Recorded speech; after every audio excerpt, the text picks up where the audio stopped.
এটা difference of opinion আছে। উনি ওনার অধিকারে দিয়েছেন। ওনার জাজমেন্টের অনেকগুলো বিন্দু আছে, অনেকগুলো ভালো কথাও তিনি বলে গেছেন।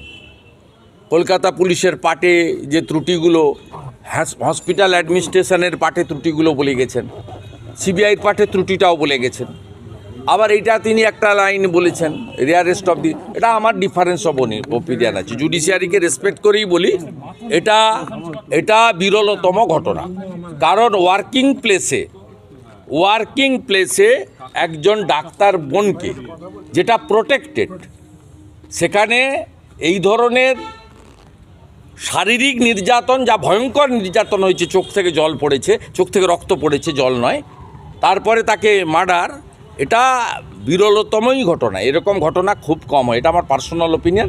কিন্তু আমি জাজমেন্টকে রিগার্ডস করেই বলছি। আমাদের দেশের জুডিশিয়ারি কনস্টিটিউশনের একটা বড় স্তম্ভ।